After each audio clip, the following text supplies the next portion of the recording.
मेरे प्यारे भाइयों बहनों, स्वागत है आप सभी का आज की इस वीडियो में। आज की इस वीडियो में हम लोग देखेंगे विद्युत वाले चैप्टर के 42 नंबर से 45 नंबर तक प्रश्नों को। एक ऊष्मक हीटर में 220 वोल्ट विभवांतर पर 10 कूलाम का आवेश प्रवाहित हो रहा है। ऊष्मा में कितना ऊर्जा व्यय होगी? यानी ऊर्जा व्यय यानी पी का मान यहाँ से पूछा गया दिख रहा ही है, तो यहाँ से हम इसका निकाल देते हैं आसानी से।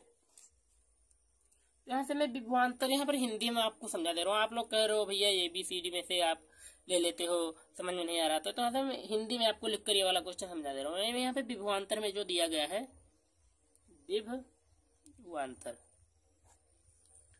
में दिया गया है 220 वोल्ट। चलो वोल्ट भी लिख दे रहा हूँ, बहन वाला भी नहीं बना रहा हूँ। फिर कहा आवेश, आवेश कितना दिया गया है 10 कूलाम, कूलाम भी लिख दे रहा हूं। ठीक है, अभी भी कोई समस्या होगी तो आप लोग कमेंट करना, मैं आपको उसका हल करवाऊंगा। यहाँ से मैं व्यय ऊर्जा बराबर हो जाएगा, व्यय ऊर्जा बराबर आवेश गुणे, यहाँ पर हम वैसे भी सूत्र को ही ले लेते हैं, लेकिन हम आपको समझाने के लिए पूरा का पूरा लिए हैं, आवेश गुणे विभवांतर। यहाँ कुछ करना नहीं है, तो यहाँ से व्यय ऊर्जा बराबर हमारा हो जाएगा, आवेश में कितना दिया गया है 10 कूलाम, बहुत इजी है, और विभवांतर कितना गया है 220, बस इसका हमें गुणा ही करना है। यानी यहाँ से हमारा हो जाएगा व्यय ऊर्जा बराबर, व्यय लिख दे रहा हूँ, व्यय ऊर्जा बराबर, इसका हम गुणा करेंगे तो हमारा कितना हो जाएगा 2200 यहाँ पर हमारा पूरा क्या हो जाएगा जूल, क्योंकि आपको पता ही है कार का मात्रक जूल, क्षमता का कार का मात्रक जूल होता है और पावर का मात्रक भी जूल होता है, यानी इसका मान हो जाएगा हमारा जूल। यहाँ पर जेड भी ऐसे बना, जे भी ऐसे बना सकते हो, जूल, बात एक ही है।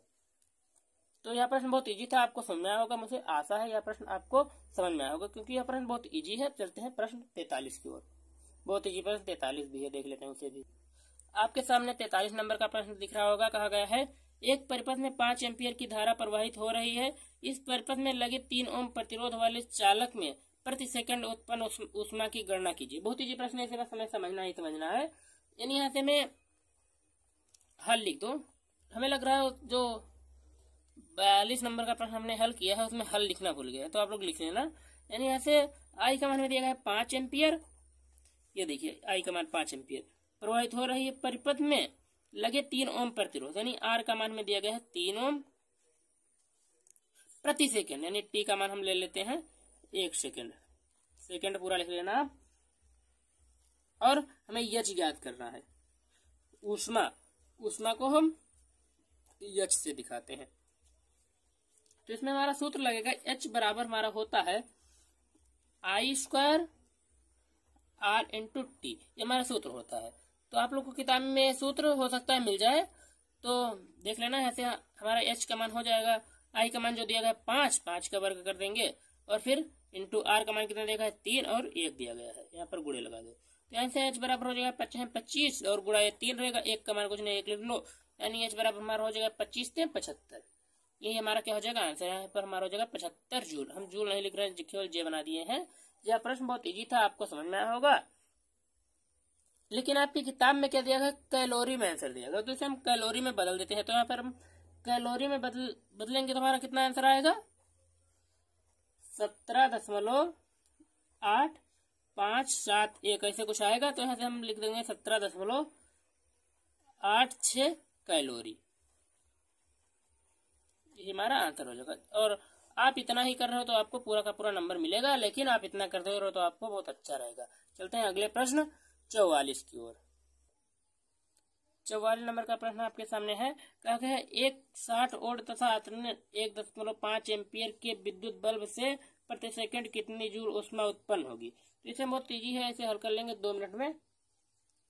इसमें बी का मान दिया गया है 60 वोल्ट, और फिर आई का मान दिया गया है 2.5 एम्पियर, और फिर टी का मान दिया गया है 15 सेकंड। सॉरी, यहाँ पर लग रहा है टाइम में छूट गया है लिखने में, प्रति सेकंड, सॉरी यहाँ पर 1 सेकंड दिया गया है, प्रति सेकंड का हम 1 सेकंड लेंगे। तो यहाँ से हमारा इसमें सूत्र लगेगा H बराबर हमारा होता है B इंटू टी, हमारा सूत्र होता है। मैंने सूत्र की एक वीडियो बना के डाल दी है, आप जाकर देख सकते हो। तो एच बराबर हमारा हो जाएगा बी का मान में 60 दिया गया है और आई का मान 2.5 दिया गया है और टी का मान 1। ये दशमलव हटाएंगे तो नीचे हमारा 10 हो जाएगा, 0 से 0 कट जाएगा, यानी एच का मान हमारा हो जाएगा 25 25 का कितना होता है 150। यहाँ पर आप जूल लिख सकते हो, हमारा हो जाएगा आंसर। आशा मुझे प्रश्न आपको समझ में आएगा। केवल एक प्रश्न इसमें और छोटा है 45 नंबर का, उसे भी देख लेते हैं, फिर यहीं से वीडियो को रोक दे रहे हैं। देखिए आपके सामने 45 नंबर का प्रश्न भी आ गया है। कहा गया है एक 2 किलोवाट विद्युत सामर्थ्य के हीटर में अपना 200 वोल्ट विभवांतर पर कितनी एम्पियर विद्युत धारा प्रवाहित होगी। बहुत इजी है, इसे देख लेते हैं। यानी इसमें पी का मान दिया गया है 200 किलोवाट। किलोवाट लिखो या ऐसे लिख दो KW, ये हो जाएगा हमारा। यहाँ पर हल लिख दो।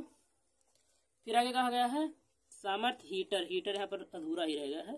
हीटर में अतने वोल्ट विभवांतर पर, यानी यहाँ से में बी का मान दिया गया है 2 वोल्ट में कितने एम्पियर की धारा बहेगी, यानी यहाँ से आई का मान निकाला गया है, पूछा गया है। तो ये जो हमारा 2 किलोवाट है, इसको जब हम वाट में बदलेंगे तो हमारा क्या हो जाएगा, वाट में बदलेंगे तो हमारा हो जाएगा, यहाँ से 2 में 1000 से गुणा कर देंगे तो यहाँ से हमारा हो जाएगा 2000।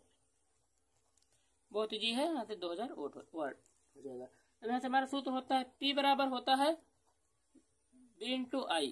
तो यहाँ पर हम मान रख के फट से गुणा करते रहे हैं, तो यहाँ से P बराबर हो जाएगा, B का मान मेरा कितना निकला है 200 और आई का मान कितना दिया गया है, लेकिन यहाँ पर कुछ गलती हो रही है, हमें B का निकालना है। यानी B का मान हमें इतना दिया गया है, आई का निकालना है, तो आई हम ऐसे छोड़ दे रहे हैं। और P का मान भी कुछ दिया गया है, 2 किलोवाट दिया गया है, तो हमें वाट में बदले तो यहाँ पर हमारा हो गया है 2000, ये पूरा लिख दे रहे हैं। ये अभी हम आई यहीं रहने देंगे, तो आई को इधर ले आते हैं आई, और ये 200 यहीं पर रहेगा, और ये जो हमारा 2000 है ना, इधर जाकर हमारा क्या हो जाएगा भाग में, भागे 2000, ये हमारा हो जाएगा। अब यहाँ से इसे ऐसे भी लिख सकते हो, आई बराबर 2000 बटा 200, 200 ये से कट जाएगा, यानी यहाँ पर हमारा हो जाएगा ये एक ही जीरो समझना, 2 धाम में 10, यानी आई का मान हमारा हो जाएगा 10 एम्पियर। कितना ये प्रश्न है। आशा है प्रश्न आपको समझ में आया होगा। अगर जो प्रश्न समझ में आया तो वीडियो को लाइक कर देना, चैनल पर नए हैं तो चैनल को सब्सक्राइब कर देना। अब मिलेंगे अगले प्रश्न के साथ अगले वीडियो में, तब तक के लिए धन्यवाद।